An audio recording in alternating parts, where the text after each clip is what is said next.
Hi, folks. This is Mark by Mark A. Foster, Ph.D. for the Institute for Dialectical Meta-Realism.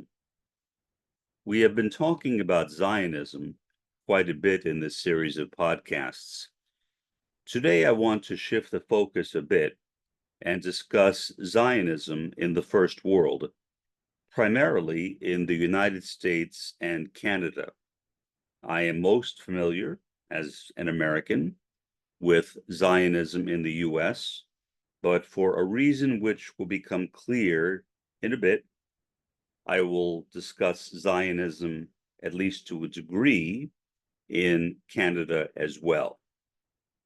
Essentially, there are two basic types of Zionism in North America, and each of those can be further subdivided into multiple types. But to keep matters simple, we will just keep our focus on those two major types. They are Jewish Zionism and Christian Zionism. They are very, very different. To the casual observer, they may seem the same, but generally speaking, they are not. The motivations behind each of them are generally quite different. And please be aware, I'm speaking in generalities. There are always going to be exceptions to everything I say in this podcast. Jewish Zionism in the US, for example, is exemplified in the far-right Zionist organization, AIPAC. AIPAC has annual meetings.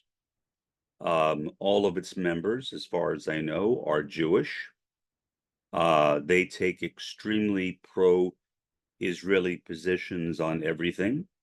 For example, they support Israel's terrorist campaign in Hamas, and their views are anathema to many people for good reason. While on the other hand, some people, including a person I used to be friends with, supports it.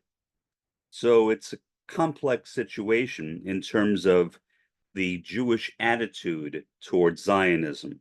Not all American Jews are Zionists. That is one of the major misconceptions that many people who are not Jews have of Jews. I don't know what the proportions are, but I do know that there are a lot of Jews or a lot of people from Jewish ancestry, including myself, who are anti-Zionist, or at least are neutral on the issue of Zionism.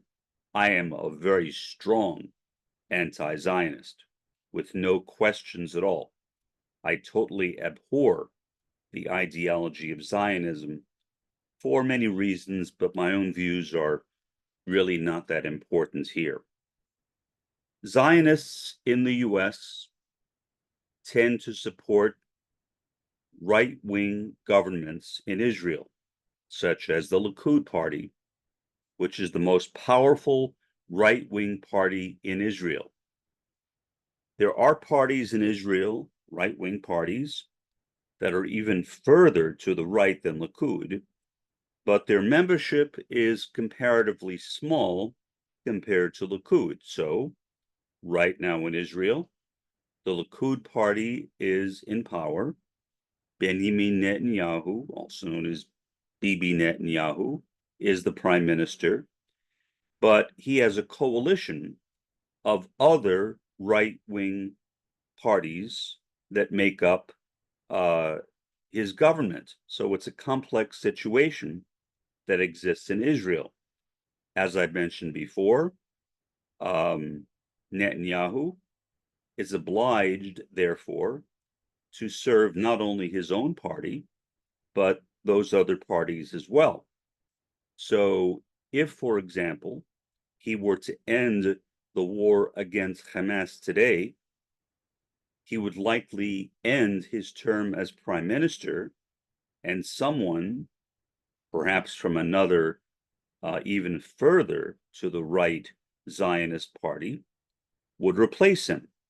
And then the war crimes tribunal against Bibi Netanyahu would likely start. But as to here in the US, I have known many Zionists. I grew up around Zionists without even knowing I was. My parents were, I guess you could call them lukewarm Zionists. They were Zionists, but they were not fanatics about it. I went to Hebrew school and learned about Zionism. At the time, I did not know anything about Zionism really, except what Joel Bernstein, the person who ran the Hebrew school, would tell us about it.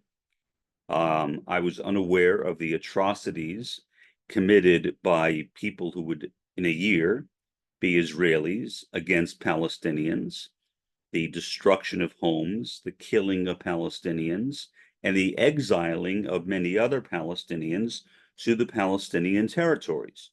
I knew nothing about that. Those kinds of things were never discussed by Joel Bernstein. He kept that out of his class. So what I learned about Zionism was basically good.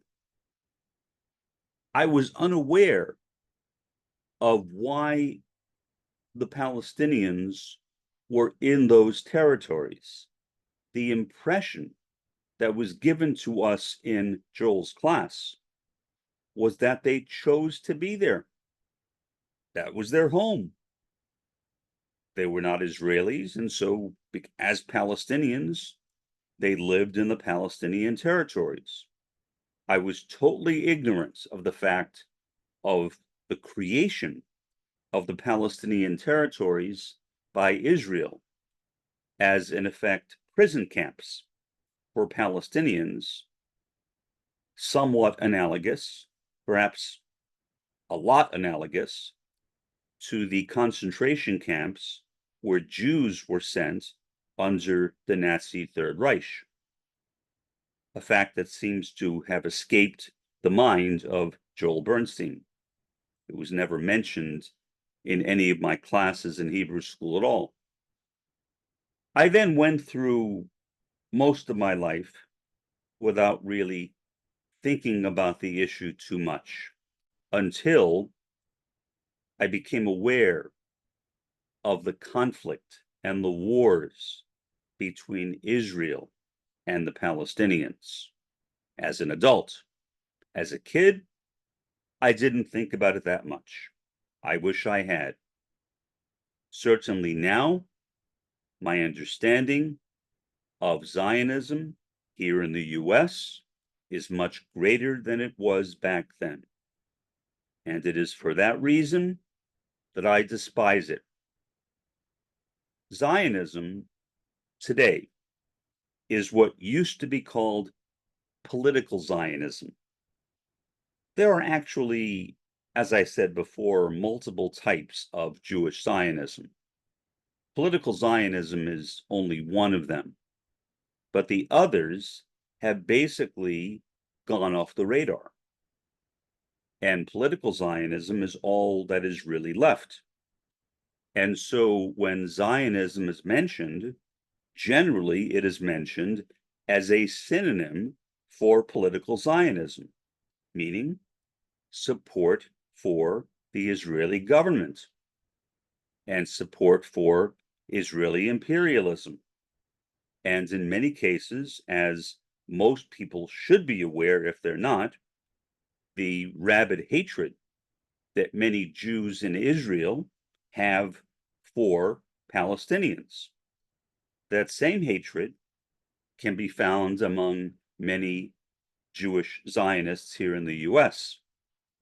But there aren't as many rabid Jewish Zionists in the US.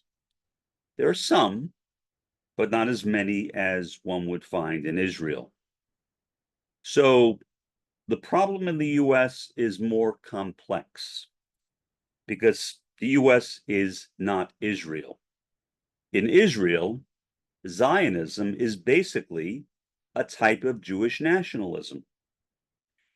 Americans, including American Jews, are not generally nationalistic about Israel.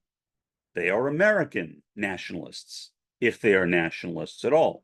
Now, I am an American, and I happen not to be nationalistic about the United States or about any other country, especially Israel. I've never even been to Israel. But that is basically what Zionism is in Israel.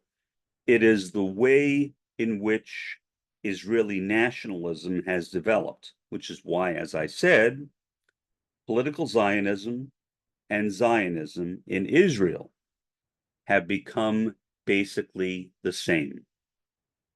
It is a type of Jewish nationalism which exists in Israel. Here, it takes the form of support for Jewish policies and primarily support for the policies of the Likud party in Israel.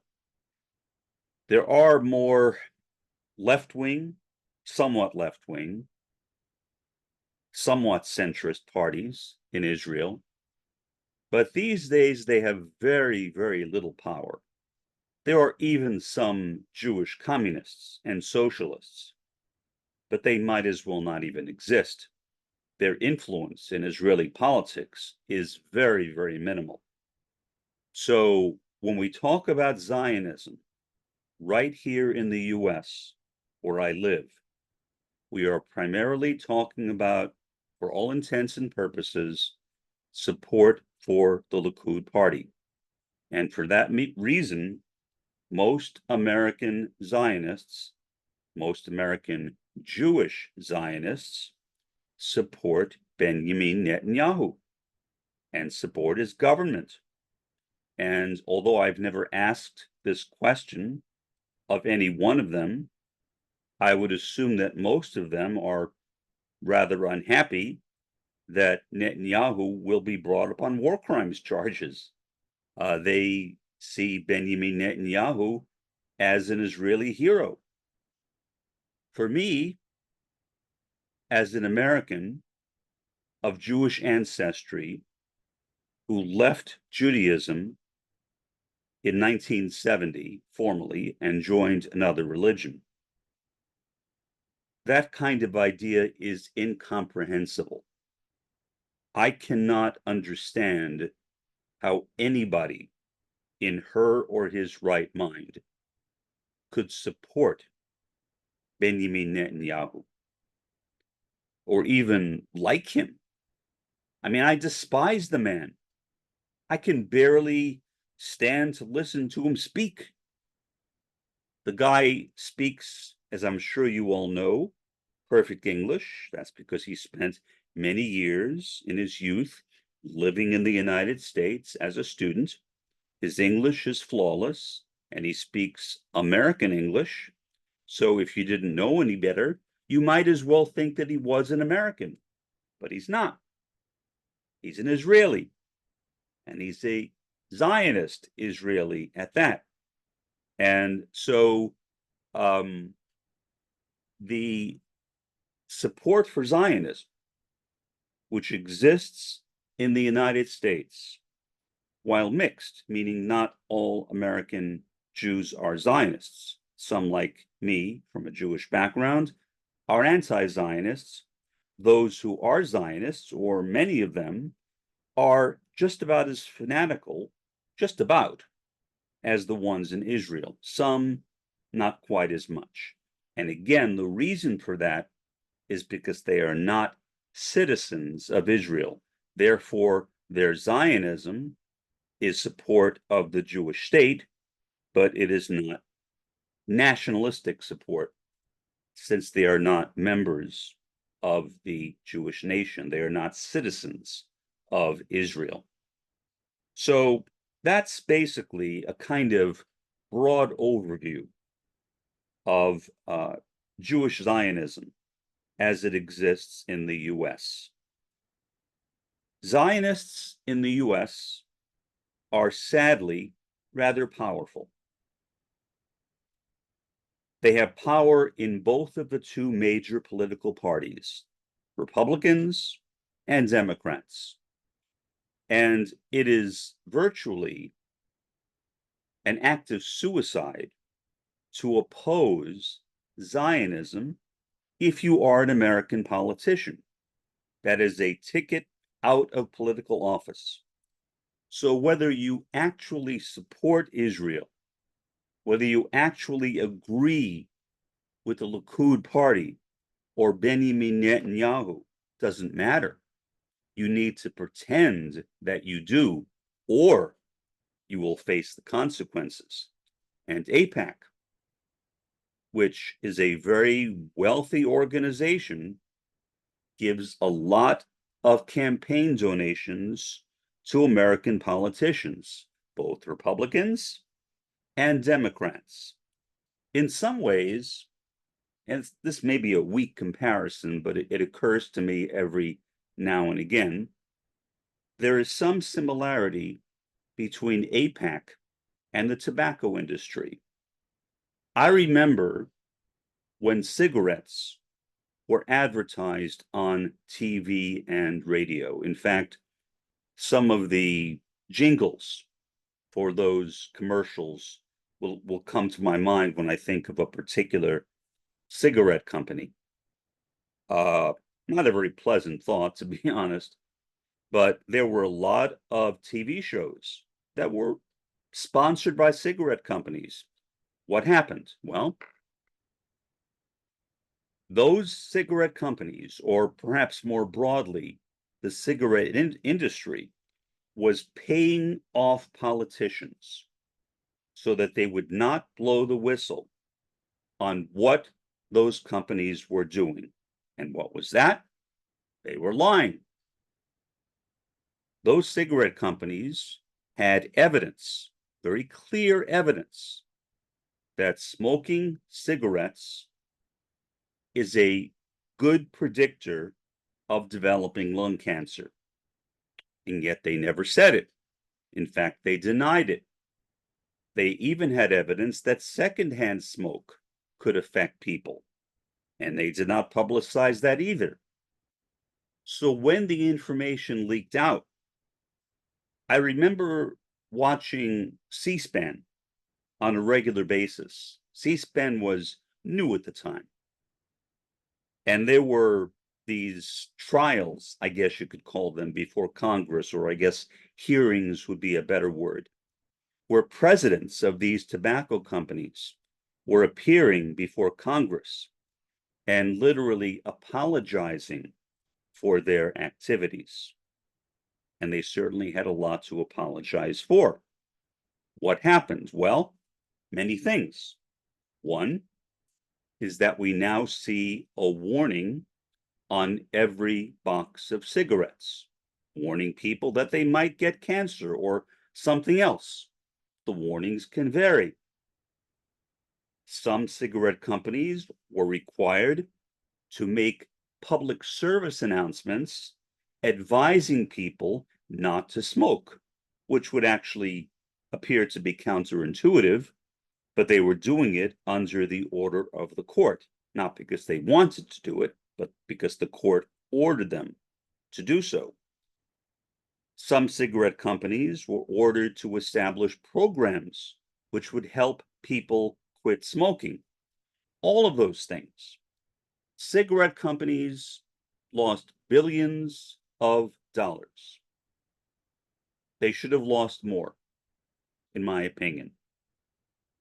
They should have been driven out of business. I know too many people who died of cigarette smoking. Thankfully, my parents were not among them. My parents were smart enough to believe the warnings of the American Cancer Society that cigarette smoking and secondhand smoke could cause lung cancer. So before I was born, my parents together quit smoking. And so I grew up in a smoke-free home, as did my sister, who was 3 years, 9 months younger than I am. So that was good for me. But a lot of people did not have that fortune.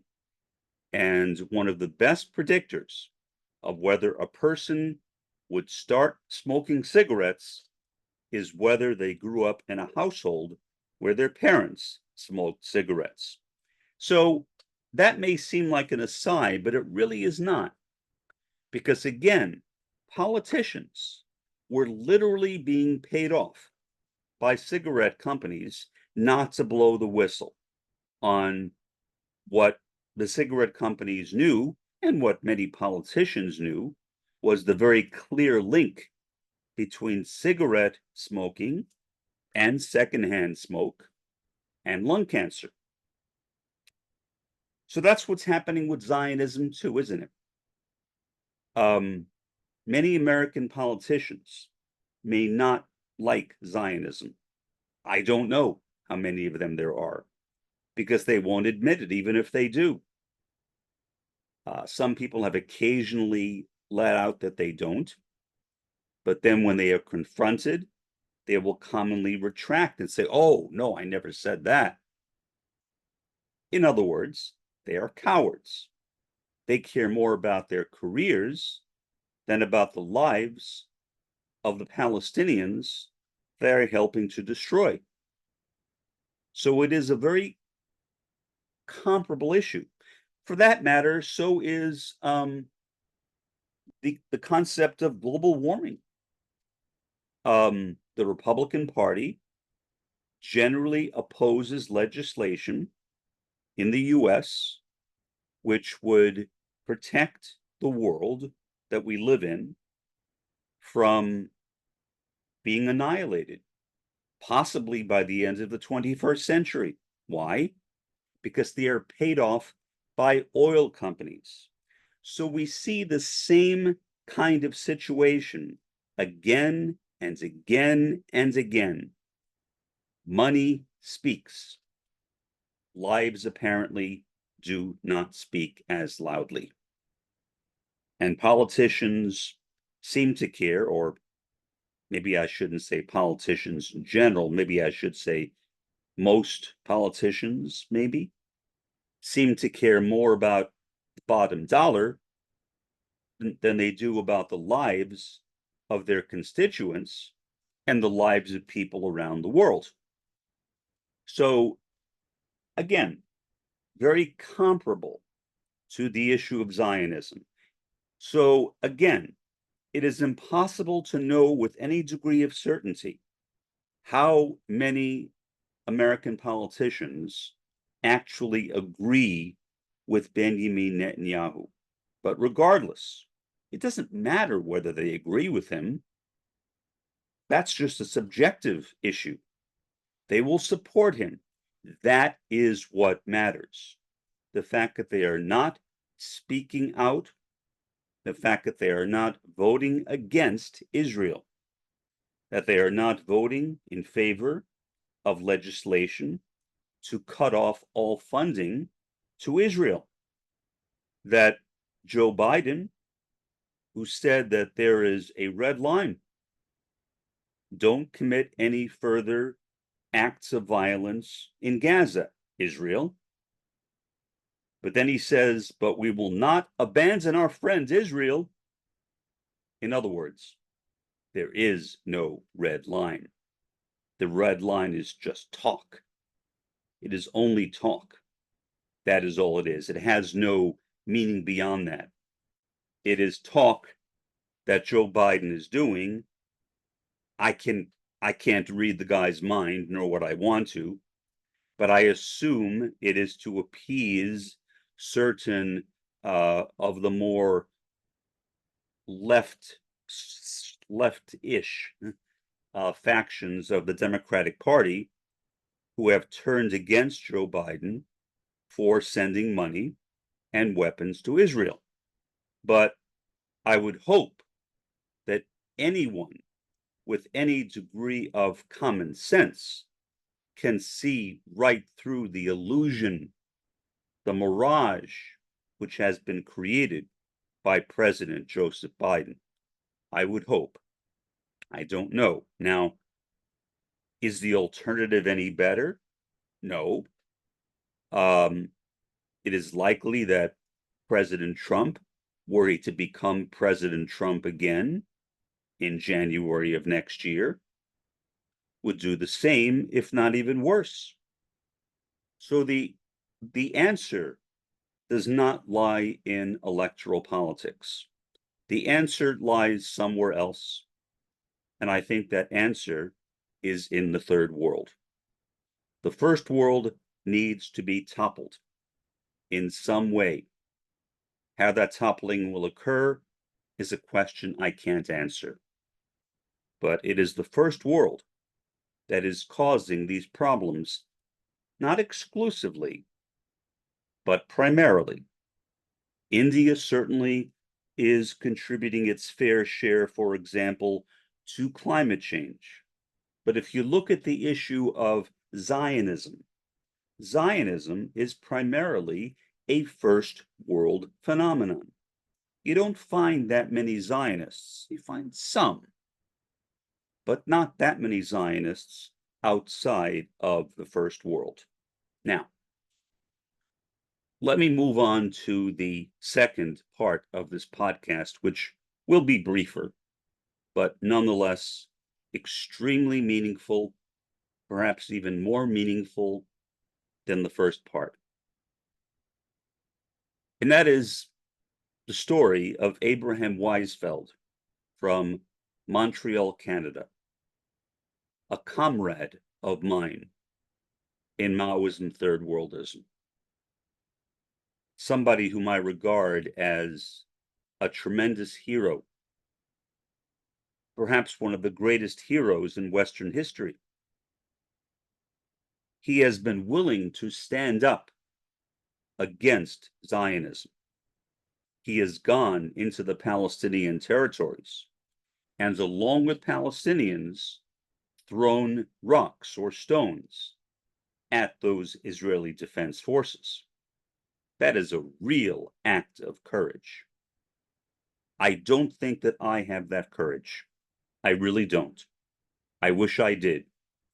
But I don't think I would have the courage to do that. Now, that's not to say that I don't wish that I were in Israel now. I'm sorry, in Gaza now. I do. But I don't know what I would do there. In addition, I would not be allowed into Gaza. Nobody from the West is allowed into Gaza right now. So even if Abraham Weisfeld were free right now to travel to Israel, which is the only way to get into Palestine, because there are no airports in the Palestinian territories, he could not, because they would stop him. They would stop him when he tried to cross over into Palestine. Here, however, is the greater issue. And this is one of the saddest things I have ever had to face in my entire life, especially as a guy from a Jewish family. Abraham Weisfeld from Montreal wrote "Free Palestine" on a Zionist sign. He wrote graffiti.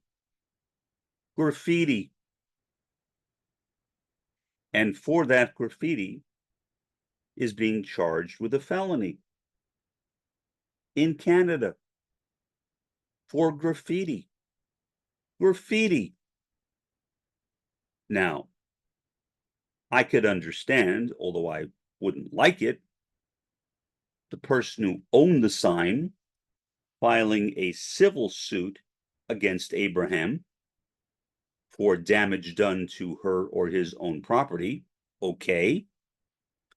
I wouldn't have any real problem with that. Who cares?